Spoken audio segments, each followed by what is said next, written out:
دعوت دے رہا ہوں محترمہ بانو قدسیہ صاحبہ کو۔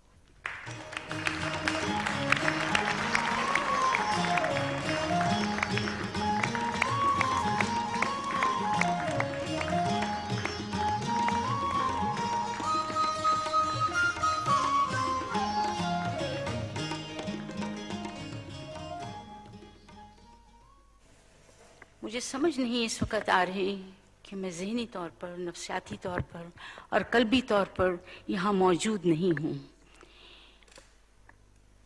میں ان تمام ناظرین کا، ان تمام ملنے والوں کا، ان تمام مہربانوں کا آپ کی وساطت سے شکریہ ادا کرتی ہوں، جنہوں نے اپنے نازک نازک احساسات مجھ تک خوبصورت پھولوں کی شکل میں پہنچائے۔ ان سب کا شکریہ جو میرے غم میں شریک ہوئے، اور آپ تمام لوگوں کا بھی شکریہ جو اپنی مصروفیات چھوڑ کر، اتنی مصروف زندگی جو آج کی ہو گئی ہے اسے چھوڑ کر یہاں آئے اور اشفاق احمد کو نذرانہ پیش کیا اپنی عقیدت کا اور میری دلجوئی کی۔ بہت بہت شکریہ۔ میرے پاس آپ لوگوں سے بہتر کہنے کو کچھ نہیں ہے، میں فقط ایک دو اعترافات کروں گی۔ میں آپ سب کے سامنے یہ اعتراف کرنا چاہتی ہوں کہ اشفاق احمد میری چادر بھی تھے اور چار دیواری بھی۔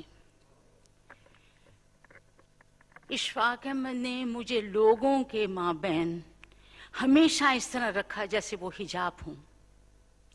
انہوں نے میرے رشتہ داروں کے ساتھ مجھے ایسے مابین رکھا کہ شرم و حیا دونوں طرفین کی قائم رہے۔ دوستوں میں اور بہی خواہوں کے درمیان جب میں ہوتی، وہ درمیان میں ایک ریشمی پردہ بن جاتے۔ اشفاق احمد کے جانے کے بعد مجھے کئی باتیں سمجھ آئی ہیں۔ اب میرے سامنے ہٹو بچو کہتا ہوا، ہوشیار بادب باملحظہ کہتا ہوا 2.5 قدم آگے چلنے والا آدمی نہیں ہے۔ اب میں ٹھوکر کھا جاؤں، گر جاؤں، کسی کے کندھے سے بھٹ جاؤں، وہ شخص نہیں ہے جو میرے لیے سڑک پر آگے چلتا تھا اور مجھے بچاتا جاتا تھا۔ وہ شخص موجود نہیں۔ آج مجھے پتہ چل گیا ہے، جب میرے گھر پہ ٹیکس کے کاغذات آتے ہیں، کبھی کبھی کو وارنٹ اور سمن بھی آ جاتا ہے قانونی قسم کا، پھر میرے پاس وہ بل آ جاتے ہیں جو بجلی کے زائد بل ہوتے ہیں، پھر وہ میرے پاس وہ منی آرڈر بھی آ جاتے ہیں جن کے نیچے لکھا ہوتا ہے اشفاق احمد۔ مجھے پتہ نہیں منی آرڈر کیا ہوتا ہے، میں پیئنگ ان سلپس نہیں جانتی، میں چیک لکھنا نہیں جانتی۔ اب مجھے پتہ چلا ہے کہ وہ 1.5 گنا کام کرتے تھے اور میرے لیے آدھا چھوڑ دیتے تھے، اور مجھے کہتے تھے گواہی دینے نہ جانا قدسیہ، میں جاؤں گا، یہ کام میرے ہیں، باہر کے تمام کام میں سنبھالوں گا۔ اس حفاظت میں رہنے کے بعد، اس چادر اور چار دیواری میں رہنے کے بعد، اب زندگی اچانک میرے لیے بہت مشکل ہو گئی ہے۔ اب مجھے وہ چیزوں کا مقابلہ کرنا پڑتا ہے کہ جن کی مجھے سمجھ تک نہیں۔ اگر غلطی سے کوئی کھڑکی کھلی رہ جائے اور اس میں سے ہلکا سا ہوا کا جھونکا آئے تو مجھے محسوس ہوتا ہے کہ کوئی ٹورنیڈو داخل ہونے والا ہے۔ اشفاق احمد کا یہ طریقہ کار تھا۔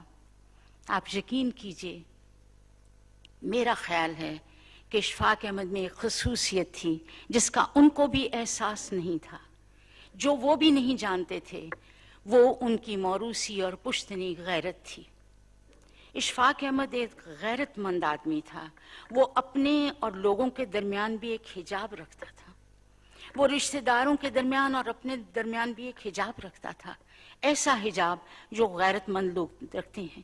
لیکن یقین کیجئے، اشفاق احمد کو اپنی خوبی کا علم نہیں تھا۔ اپنے دوستوں کے درمیان اور ان کے درمیان کبھی ایسی باتیں نہیں ہوئیں جو اندر کی باتیں ہوتی ہیں۔ ممتاز مفتی کہا کرتے تھے، اشفاق احمد گونگا ہے، اس نے صرف اپنے اوپر باتوں کے خول چڑھا رکھے ہیں، ان کی اصلی بات کو کوئی نہیں جانتا تھا، اور یہ سب ان کے موروثی اور پشتنی خوبی کی وجہ سے تھی۔ لیکن میں آپ سے پھر عرض کروں، بار بار عرض کروں کہ اشفاق احمد کو اپنی اس خوبی کا علم نہیں تھا۔ ہر قوم میں اور ہر فرد میں ایک خوبی ایسی ہوتی ہے جس سے بہت سی اور خوبیاں پیدا ہو جاتی ہیں، جس سے بہت سی اور خرابیاں پیدا ہو جاتی ہیں، لیکن بنیادی طور پر خوبی ایک رہتی ہے۔ میں ایک معمولی سی مثال دوں گی، شاید آپ کو غلط ہی لگے۔ کبھی آپ نے سائیکل کا پہیہ دیکھا ہوگا، اس کے درمیان میں ایک ہب ہوتا ہے جس سے ساری سپوکیں جڑی ہوئی ہوتی ہیں، اور جس ہب کے زور پر وہ ساری سپوکیں چلتی ہیں اور سائیکل کا پہیہ چلتا ہے۔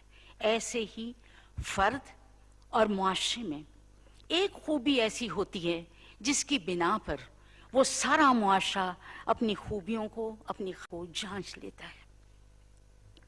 لیکن عجیب بات ہے، آپ لوگوں نے اپنے میں بھی، آپ کا علم مجھ سے زیادہ، آپ کی بصیرت مجھ سے زیادہ، آپ کی اہمیت مجھ سے زیادہ، اس خوبی میں جب احساس پیدا ہو جاتا ہے، فخر پیدا ہو جاتا ہے کہ مجھ میں یہ خوبی ہے، اس میں تکبر کی چھینٹیں آنے لگ جاتے ہیں، جب آدمی اپنی خوبی پر نازاں ہونے لگتا ہے تو یقین کیجئے وہ نفع کے مقام سے گر کر نقصان دینا شروع کر دیتا ہے۔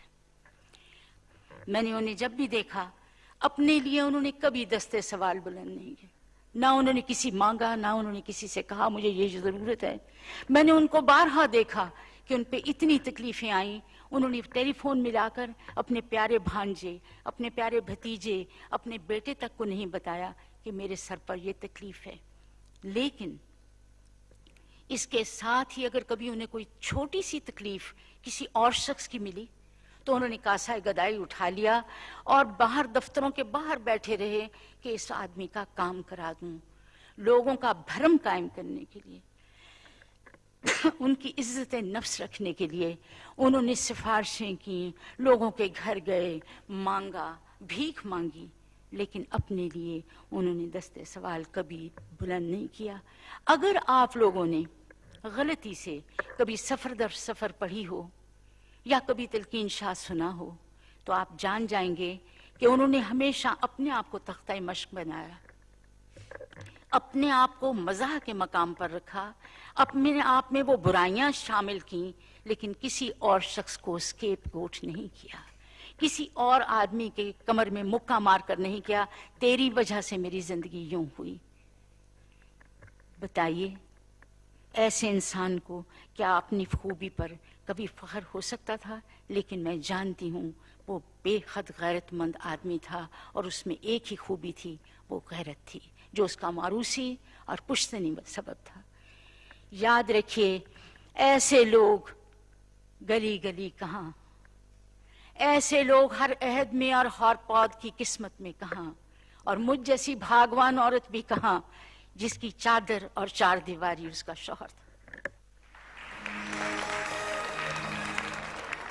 اللہ آپ کو آسانیاں عطا فرمائے اور آسانیاں تقسیم کرنے کا شرف عطا فرمائے۔